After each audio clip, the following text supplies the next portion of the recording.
Namaskar and welcome. You are watching official YouTube channel of Shri A.K. Doshi Mahila College Jamnagar and myself Dhruvika Kanabar presenting the lecture of Auditing and Corporate Governance Unit 4 Ethics and Corporate Governance નીતિશાસ્ત્ર અને corporate governance જેમાં આપણે green governance પર્યાવરણ કુશળ સંચાલનના topic ઉપર discussion કરી રહ્યા હતા. સો કંપની જે છે એ પોતાના જોખમોની વ્યવસ્થા અને સંચાલનમાં એ વસ્તુનો અભ્યાસ કરે કે જે એન્વાયરમેન્ટમાં ચેન્જીસ થાય છે, પર્યાવરણીય ફેરફારો થાય છે, એની કંપનીની આર્થિક પરિસ્થિતિ ઉપર કેવી અસર થાય, કેવા ફેરફાર થાય અને એ અગર નુકસાનકારક હોય તો એને મેનેજ કઈ રીતે કરવા, એને વ્યવસ્થિત કરવા, એની નકારાત્મક અસર નિવારવી કઈ રીતે, આ કંપની ગ્રીન ગવર્નન્સ અંતર્ગત જોવે છે કે પર્યાવરણીય ફેરફારથી કંપનીની આર્થિક પરિસ્થિતિને શું અસર થાય છે. ફોર એક્ઝામ્પલ, અગર કંપનીનું ઉત્પાદન પ્રક્રિયા હોય એમાં સ્મોક એમિટ થતો હોય તો મેં તમને વાત કહ્યું કે ઝેરી કેમિકલ અગર નીકળતું હોય, પોઈઝનસ કેમિકલ હોય તો એ જે છે એણે કઈ રીતે એને એમિટ કરવું. પછી ઘણી વખત કંપનીના પ્રદૂષણ, કંપનીની મેન્યુફેક્ચરિંગ પ્રક્રિયાના પ્રદૂષણના લીધે આજુબાજુની જમીન જે છે એ નોન ફર્ટાઇલ થઈ જતી હોય, બંજર થઈ જતી હોય, તો એના માટે કંપની શું કરી શકે કે જેની જમીનની ફર્ટિલિટી ઉપર એની એટલી ખરાબ ઇફેક્ટ ના થાય. કંપની સમાજ અને પર્યાવરણની સંભાળ માટે શું કરે કે જેનાથી નુકસાન જે છે એને બને એટલું ઓછું કરી શકાય અને ઇવન પર્યાવરણની વૃદ્ધિ પણ થઈ શકે એવો કોઈ ઉપાય કરી અને પ્રોજેક્ટ બનાવે કે જેનાથી થતું નુકસાન જોખમને આર્થિક તકમાં ફેરવી દે અને બધા જ લાભાન્વિત થાય. આ વસ્તુ એક્સપ્લેન કરવા માટે આપણા માટે બેસ્ટ એક્ઝામ્પલ છે રિલાયન્સ ઇન્ડસ્ટ્રી, જે આપણે ત્યાં છે. રિલાયન્સ ઇન્ડસ્ટ્રીમાં ઘણા બધા પ્રકારના પોલ્યુશન્સ થતા હશે, મેન્યુફેક્ચરિંગ પ્રોસેસ પણ થાય છે, બટ એ વસ્તુને સ્ક્વેડ અપ કરવા માટે રિલાયન્સ ઇન્ડસ્ટ્રીઝે ઘણા બધા ગાર્ડન્સ કે ગ્રીનરી જે છે એ બનાવેલી છે. તો એમાં એ શું કરે છે, એ લોકો તો ડ્રાય ફ્રૂટ્સ છે, ફ્રૂટ્સ છે, એ બધું ડ્રાય ફ્રૂટ્સ તો ના કહી શકાય, ફ્રૂટ્સ છે એ વાવે છે. તો એના લીધે ગ્રીનરી પણ થાય છે, એન્વાયરમેન્ટ પણ કન્ઝર્વ થાય છે ગ્રીનરી થાય છે એટલે. અને બીજું કે ફ્રૂટ્સ વાવે છે, એ ફ્રૂટ્સને એ લોકો વેચે છે, એક્સપોર્ટ કરે છે, તો જેમાંથી એ પાછું આર્થિક ઉપાર્જન પણ કરી શકે છે. એટલે પર્યાવરણની જે છે નુકસાન થતું અટકે છે, ઇવન પર્યાવરણની વૃદ્ધિ થાય છે because of greenery and plantation. અને એ પર્યાવરણની વૃદ્ધિની સાથે સાથે જોખમ છે એને આર્થિક તકમાં એ લોકોએ ફેરવી દીધું. એ ફ્રૂટ્સ એક્સપોર્ટ કરે એટલે સારા એવા પ્રમાણમાં નાણાં જે છે એ કમાઈ શકે. તો આ રીતે પર્યાવરણનું જતન કંપનીએ કરવું જોઈએ કે જેનાથી કંપનીને તો ફાયદો થાય પણ કંપની સાથે સંકળાયેલા પક્ષકારો છે, સમાજ છે, એને પણ ફાયદો થાય. પછી આઈસીઆઈસીઆઈનો ગ્રીન ગવર્નન્સ પ્રોગ્રામ આપણે જોઈએ તો આઈસીઆઈસીઆઈ જે છે એ પર્યાવરણ સંચાલન હેઠળ આ પ્રકારના કાર્યક્રમો પર કામ કરે છે. તમારી ગુજરાતી મીડિયમની બુકમાં પણ આ ઇંગ્લિશ વર્ડ્સ જ આપેલા છે એટલે મેં અહીંયા ઇંગ્લિશ વર્ડ્સ મેન્શન કરેલા છે, હું તમને ગુજરાતીમાં એક્સપ્લેન કરીશ. તો આઈસીઆઈસીઆઈના ગ્રીન ગવર્નન્સ પ્રોગ્રામમાં ફર્સ્ટ છે રેઇન વોટર હાર્વેસ્ટિંગ. આપણે જે રેઇન વોટર હોય છે એ વિપુલ પ્રમાણમાં ઉપલબ્ધ હોય જ્યારે વરસાદ સારો એવો પડ્યો હોય ત્યારે, પણ એ વહી જતું હોય જનરલી નાલામાં કે એ રીતે. તો અગર આ રેઇન વોટર જે છે, અને એ પ્યોરેસ્ટ હોય છે, રેઇન વોટર છે એ એકદમ શુદ્ધ હોય છે વરસાદનું પાણી, તો આ રેઇન વોટર છે ને અગર આપણે હાર્વેસ્ટ કરીએ એટલે કલેક્ટ કરીએ તો એ આપણે આખા વર્ષ દરમિયાન વાપરી શકીએ તો પાણીની તંગી પડવાનો કોઈ પ્રશ્ન જ ઉપસ્થિત ના થાય.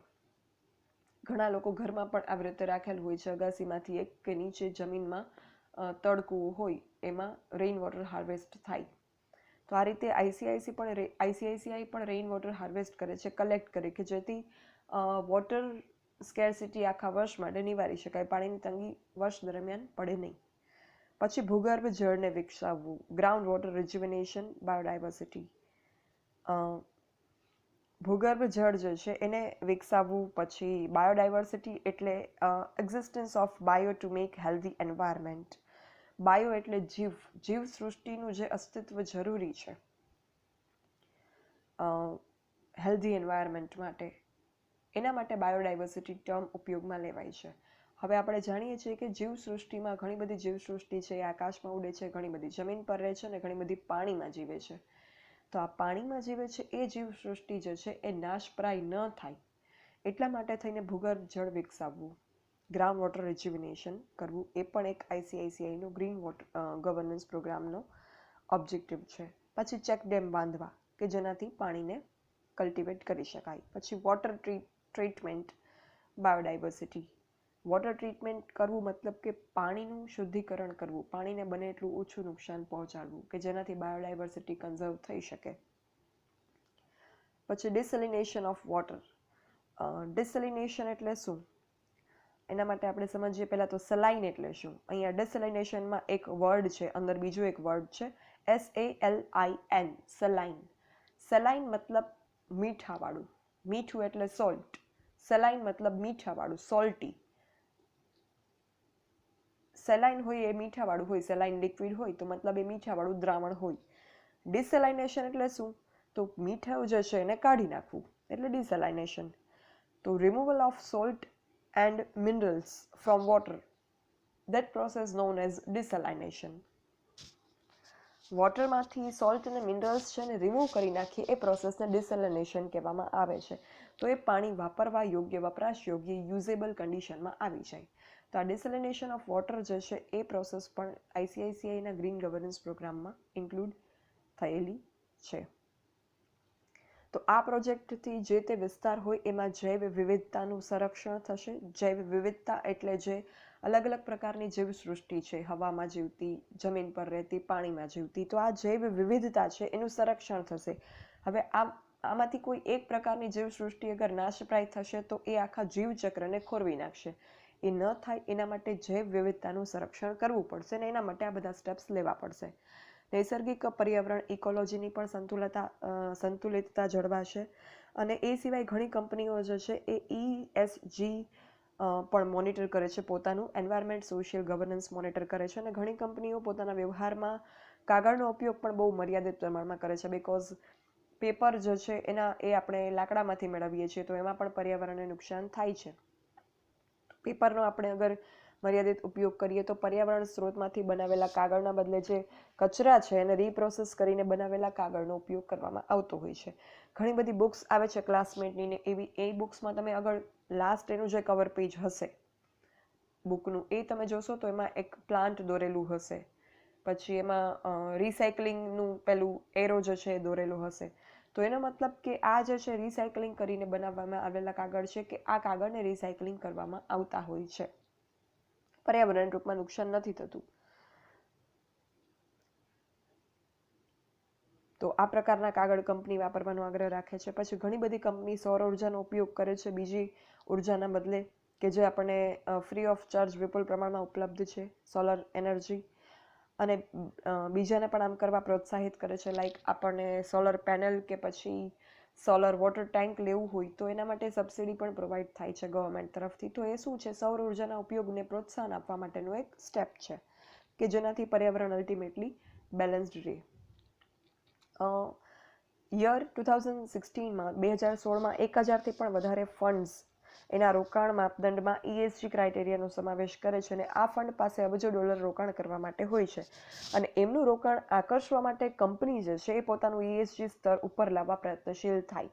એટલે અગર આવી કોઈ મિકેનિઝમ હોય કે કંપનીને રોકાણકાર મેળવવા હોય તો એને ESG લેવલ છે એને અપ કરવું પડશે. તો એનાથી પણ એન્વાયરમેન્ટ કન્ઝર્વેશન અને પ્રિઝર્વેશન થઈ શકે, પર્યાવરણ સંરક્ષણ થઈ શકે. અને ઘણા ફંડની જે પોલિસી હોય એ પણ એવી હોય, નીતિ હોય એ કે કંપની પર્યાવરણને નુકસાન કરે એવા વેપાર વાણિજ્યમાં રોકાણ કરવું નહીં. એટલે તમે જુઓ તો ઘણી બધી કંપનીઝ છે, બ્રાન્ડ્સ છે, એ પર્યાવરણ કન્ઝર્વેશન કઈ રીતે કરે છે એનું એડવર્ટાઇઝમેન્ટ કરતી હોય છે. તો ગ્રાહકો પણ ઘણા એન્વાયરમેન્ટ અવેર હોય તો એ એવી વસ્તુ લેવાનું પસંદ કરશે કે જે કંપની પર્યાવરણનું સંરક્ષણ કરતી હોય. લાઈક ઘણી કંપનીના પેકેજિંગ એવા હોય. તમે પ્લાસ્ટિકના બદલે બ્રાઉન પેપરનો ઉપયોગ કરીને પેકેજિંગ કરી શકો તો એવા પેકેજિંગ જે છે એ એન્વાયરમેન્ટ ફ્રેન્ડલી ગણાય. પછી ઘણા પેકેજિંગ છે એ રિયુઝેબલ હોય. તો આ પ્રકારની જે પેકેજિંગ છે એનું માર્કેટિંગ છે, ઇવન ગ્રીન માર્કેટિંગ પણ એક કોન્સેપ્ટ છે આખો. એટલે ખાલી મેન્યુફેક્ચરિંગમાં જ પર્યાવરણનું સંરક્ષણ થવું જોઈએ એવું નથી. માર્કેટિંગમાં પણ એવું ઘણું બધું થતું હોય છે કે જેનાથી એન્વાયરમેન્ટને નુકસાન થાય છે. તો ગ્રીન માર્કેટિંગ એક આખો નવો ઇમર્જિંગ કોન્સેપ્ટ છે. તો અગર કઈ કંપનીની માર્કેટિંગ સ્ટ્રેટેજી એવી હોય કે જે એન્વાયરમેન્ટ ફ્રેન્ડલી હોય તો એ પણ રોકાણકારોને કે ગ્રાહકોને આકર્ષશે. તો આવી રીતે કંપનીની દરેક બાબતો મેન્યુફેક્ચરિંગથી લઈ, માર્કેટિંગથી લઈને ડિલિવરિંગ પ્રોસેસ સુધીની એન્વાયરમેન્ટ ફ્રેન્ડલી હોવી જોઈએ. આપણે ઓનલાઈન શોપિંગ કરીએ છીએ તો તમે જુઓ છો તો આપણે જે બોક્સ હોય એમાં આપણા પ્રોડક્ટ હોય એને રેપ કરીને મૂકેલા હોય, એ આડાવડા થઈને સ્પોઇલ ના થઈ જાય એના માટે થઈને. તો એ જે રેપ કરેલા હોય એમાં બબલ બેગ્સનો ઉપયોગ કરવામાં આવે કે જે પ્લાસ્ટિકની બનેલી હોય, પોલિથીનની બનેલી હોય, તો it is harmful four environment.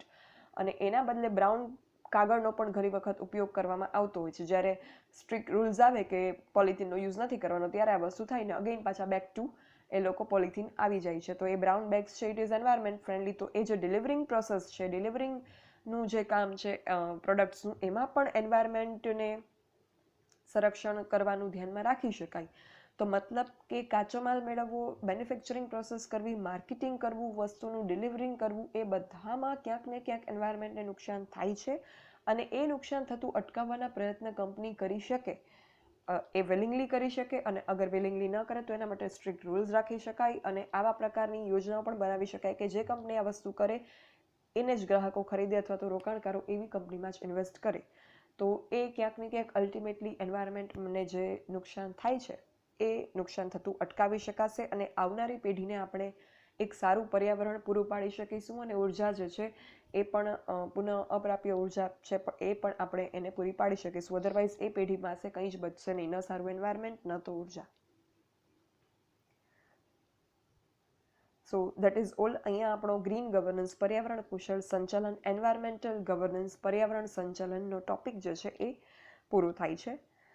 Thank you. For any doubts or queries, you can write me on this mail dbk.dhruvika@gmail.com. Thank you.